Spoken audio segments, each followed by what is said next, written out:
What's up, guys? Welcome back to my channel. So I'm here today to talk about The Real Housewives of Beverly Hills, Season 13, Episode 3, It's Not About the Pants. So be sure to like, comment, subscribe, and let's jump right on into it. So the ladies are in Vegas for Crystal's birthday, and while they're having lunch, Garcelle kind of coyly proposes having a little dating intervention for Sutton.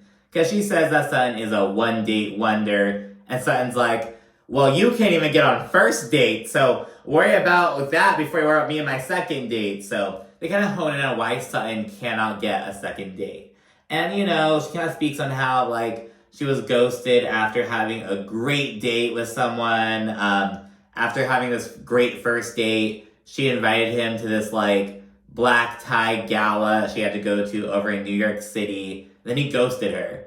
And they're all like, okay, well, it seems like a quick, it seems like a rapid progression. You know what I mean? How about, waiting to save the black tie gala for, a fourth or fifth date? You know what I mean? Get to know him first, basically. So you touch on that. Sutton also shows Kyle her phone so she can, see, how she's communicating with these dudes.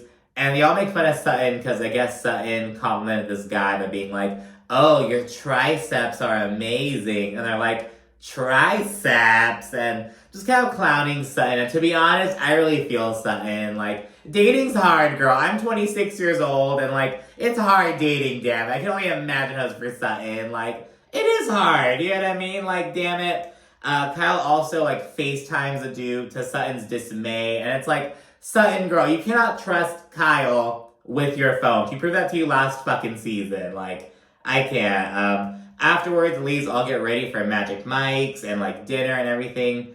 Upstairs, Dorit and Kyle, they're marveling over how Crystal actually has glam. And in fact, everyone has glam except for Kyle and Dorit. So it's damn girl, tightening the purse strings or what? Why don't you have glam in Las Vegas? What? Everyone else has glam. It's just so funny. They're like, Crystal brought glam. Oh my god. Trying to fucking step it up. And a side note, Crystal mentioned how, an actual little event that they had for her actual birthday was cut out. And it's this is Crystal's birthday trip. So Crystal shared that. I predicted that, I think it's maybe Crystal's last season. It kind of doesn't look too great for her so far. This is a literal trip for Crystal's birthday. And Crystal is, largely uninvolved, so far at least. So yeah, nothing too great, but, we still have some time. We know she gets into it with Anne-Marie, but who knows? Again, I'm like, Anne-Marie, you, out of everyone who could have come for you, you're gonna come on the show and, try gunning for Crystal?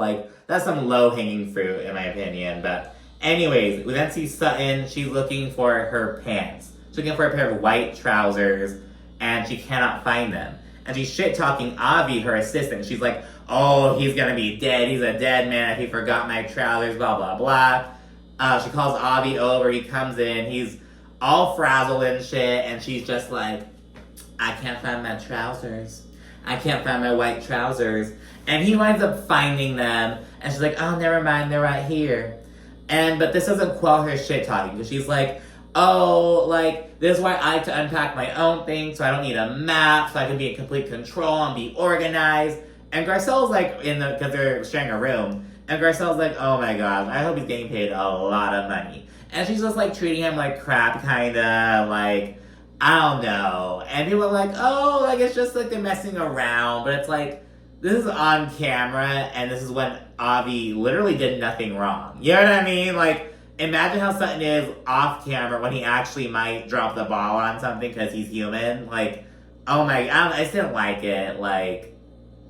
I don't know, I just really didn't like how she was, treating Avi. And again, because, what, you're mad at him because he unpacked your trousers and he didn't, he hid them in your mind? You know what I mean? It's girl, shut up. So, yeah, then everyone gets together after getting ready, and we get a flashback to a little, announcement Erika gave on the private jet. And she was like, all right, we're going to Magic Mike tonight. If you want to go on stage, wear pants. You know what I mean? Because they can't take it down if you're wearing a dress. You're going to show your, hoo-ha to everyone. So, the only people wearing pants are obviously Erika. Crystal's also wearing some pants. And Sutton is wearing pants. Everyone else has a dress on. So, they're kind of essentially opting out of going downstage. And in the confessional, Sutton says that she's ready to go on stage and dance with some strippers. She confirms that. They then roll up to Magic Mike, which is Erika's contribution to the trip. We learn that, like, she knows some of the performers down there, you know what I mean? So that's how she kind of, like, coordinated it. She says that Crystal needs to get out of her shell. That's, like, the overall, like, goal of this whole thing. And it's so funny because Garcelle and Sutton were also like, she needs to get the stick out of her ass. That's why they're taking her to Vegas. So, I don't know, everyone's trying to get Crystal to loosen up, I guess. And it's just like, girl, this is your third season, girl. If you're still not out of your shell by now, I don't know what to tell you. Like, so some people take time. Like, I remember, like, Garcelle didn't do, like, great her first season, but her second season started to bring it, and from, you know what I mean? Like, it takes some time sometimes. You know, I always give people, like, a pass on their first season. But yeah, when I say Garcelle didn't do great, I just mean, like, people were kind of, like, underwhelmed. They wanted to kind of bring it a bit more. You know what I mean? Like, just in that kind of sense. But yeah, now she's, like, a hard hitter. You know, she's kind of proven herself, essentially. So, good for her. But Crystal's not really making that same, like, these same moves. I don't know, Crystal. I'm not giving up on you yet, bitch, but you need to give me something to hold on to. You know what I mean? And yeah, shortly before the show starts, Sutton, she declares, I'm kind of into this. Why am I into this? Like, she's kind of feeling it. The men begin dancing, and it's all good vibes. Afterwards, though, they start disrobing. And this is where Sutton kind of starts to stop having fun. Like, she kind of stops smiling, and she's just kind of like, oh my god. Like, it starts to veer into, like, too much, essentially. Like, at first it was like, oh, fun, you know, strippers, blah, blah, blah. But once they actually start stripping, and it kind of veered into vulgarity in Sutton's mind, essentially. But it's just so odd. It's like, are you, like, unfamiliar with, like, the concept? Like, I don't know, girl. But yeah, as Sutton's all pouty, Garcelle gets a lap dance right next to her. The men then come up and take Erika and Crystal down on the stage. And this prompts Sutton to declare, I fucking wore pants for nothing. And I'm like, well, Sutton, it's not like you were, like, smiling, having a ball. Because mind you, as the men are disrobing, literally everyone else is having a blast. And, like, you know, I'm sure Crystal wasn't, like, fucking, ah! You know, she was kind of smiling, like, vibing. But that was more than Sutton was doing. She was kind of sitting there like a sourpuss in the corner of the group. You know what I mean? Like, I don't blame the men for not calling Sutton out. Because she didn't look like she was into it. I think a big part of that is, like, you have to kind of gauge people's, like, you have to see if they're vibing with it or not. You know what I mean? To see if you can, like, I don't know. You know, you're a performer, you have to kind of pick up on those kind of things, and Sutton wasn't really giving those vibes. And yeah, both Crystal and Erika, they're down there straddling the men. They get laid onto the floor. There's heavy focus on Erika. She has her legs spread open, fucking having the guy's face right there. Oh my god, just doing that damn thing. And Sutton literally can't even bring herself to watch. She's like, she just can't. And I get it, you know what I mean? It's like, oh, I didn't know it was going to be this hand is crazy. But I mean, like, girl, what are you going to do? Garcelle clocks that Sutton's upset. She has it all over her face. And she speculates it may have something to do with, like, oh, Sutton probably feels like she's not one of the cool girls. Like, she didn't get called down. Like, you know what I mean? Feeling kind of, like, left out in a way, maybe a little insecure. Dorit ultimately checks on Sutton, and she winds up storming off. And she's like, what the fuck was that? And as Sutton's walking off, she's like, I am on the board of the American Ballet Foundation. I don't do that fucking shit. She's just so not with it. And it's like, well, girl, first of all, why did you wear pants? Like, you seem like you're so down with it. I think Sutton was maybe unfamiliar with, like, what exactly was gonna go down. But again, it's like, if you're having a rough time, just fucking excuse yourself. So you're gonna go to the fucking restroom. So you have to go take a call. Like, it's not a big deal. Like, you're making it a big deal. Dorit says that Sutton cannot help but make herself the center of attention. Garcelle, ultimately, of course, she goes after Sutton. That's her friend at the end of the day.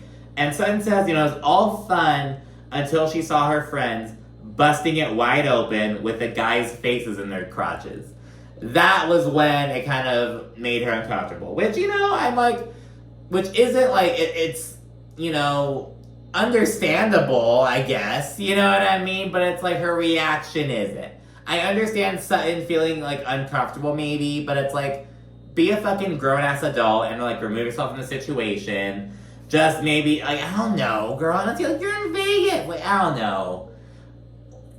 Like, did you not know what it, like, did she really not know what it was? You know what I mean? But anyways, Sutton says that she lives her life by a different set of standards. And meanwhile, we see Kyle, she goes down on stage and she's wearing a dress, so she couldn't do what, Erika and Crystal were doing.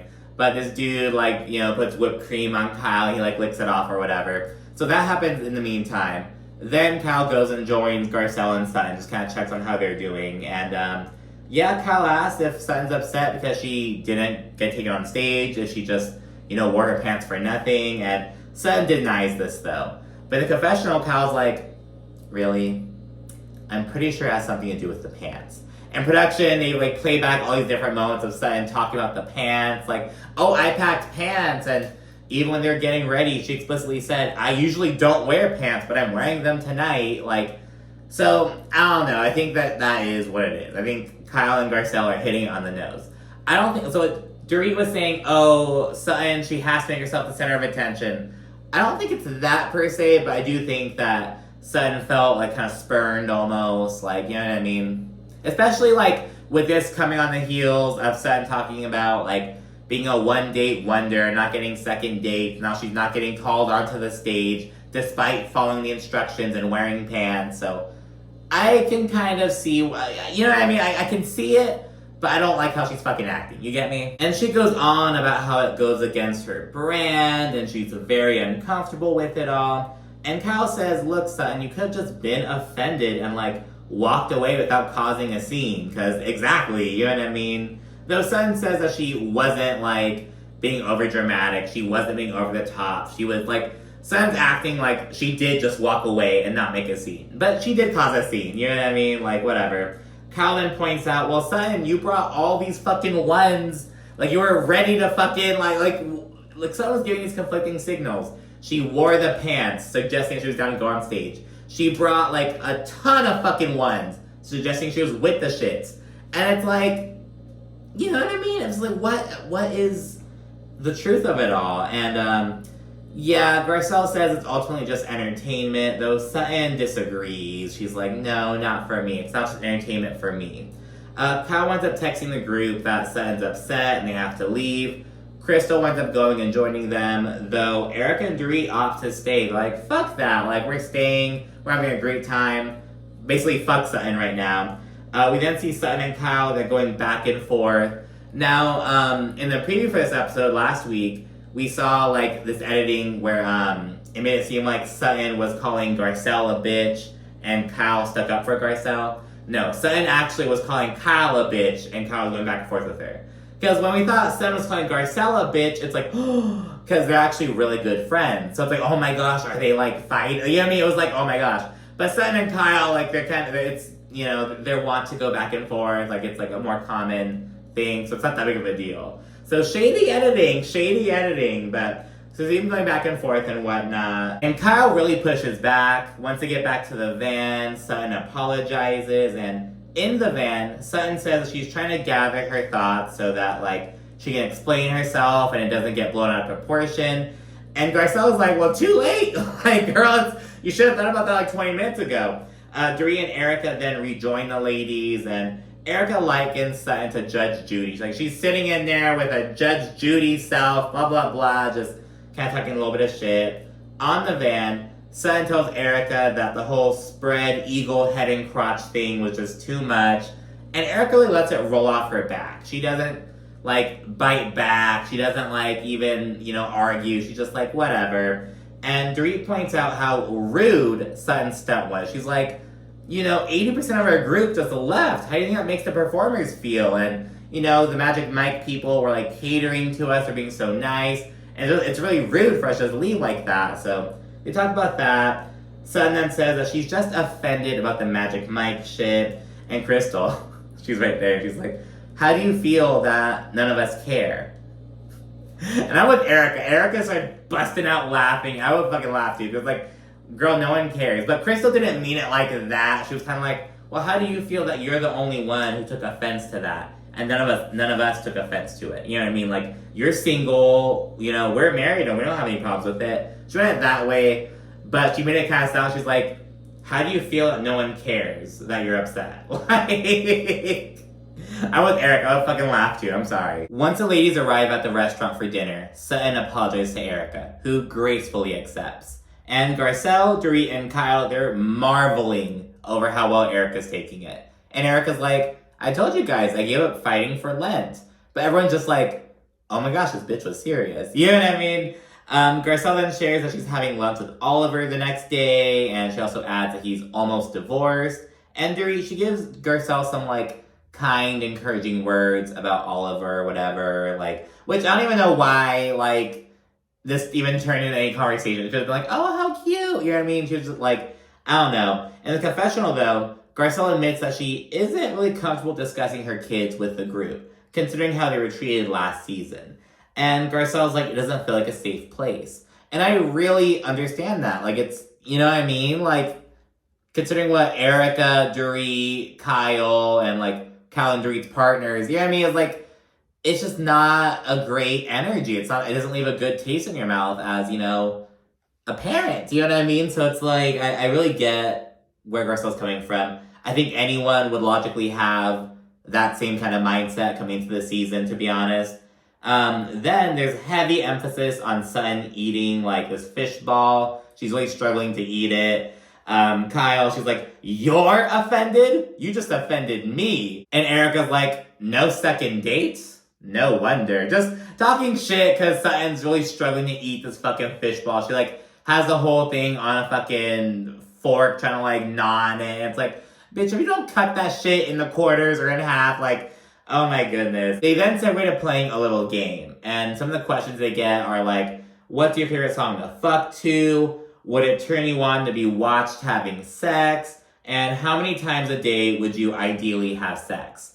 And with this last question, Sutton answers twice a day.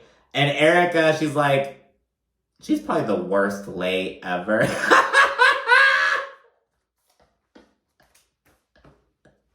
So mean. I was like, oh my god. I just cannot. I was like, oh my god. Like, by the worst lay ever. Bitch, I can't with that hoe. Oh my god.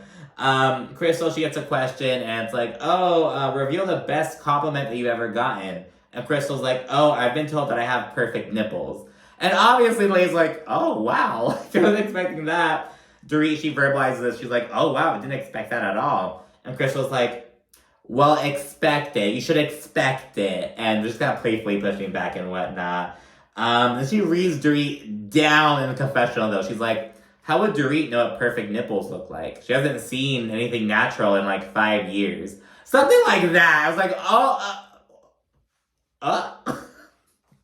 Crystal!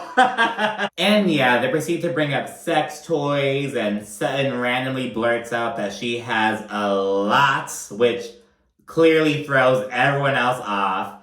They then return to the hotel, where we see Sutton kind of being an odd duck. She's discussing how, like, vibrators impact people's clit. She's like, oh, I feel like vibrators desensitize the clitor. I'm like, you just said you have a ton of sex toys. So, like, okay, well, it's not like Sutton's not using vibrators. So, like, you have a bunch of dildos? Like, what? I don't know, you know what I mean? It's like, what is Sutton? I don't know. Then it's day 2. Kyle, she works out at, like, 6 in the morning, and she marvels at the new Las Vegas Kyle. She's like, there's no fucking way to ever be doing this. I'd be in bed till, like, 9 in the morning, like, hung the fuck over. Meanwhile, Erika and Dorit are kind of shit-talking Kyle. They say that she's living in extremes right now, which isn't sustainable. Just kind of, like, as her friends, kind of talking about, like, what she's doing, like, the kind of life she's leading right now, I guess. Shortly thereafter, everyone gets together for breakfast.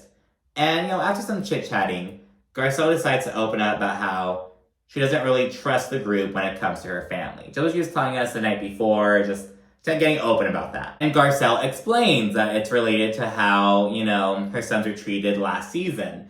And Dorit's a bit taken aback by this revelation, though. You know, she's like, I thought we had moved on. And Dorit says, it's hurtful. It makes me angry. Dorit's kind of taking it as, like, she's saying she doesn't trust me around her children. And I'm a mother. Like, that really hurts my feelings. Like, she can't make it about herself and playing the victim. Kyle, on the other hand, is super understanding. She totally gets it. No one else is really chiming in. Erika's just kind of listening.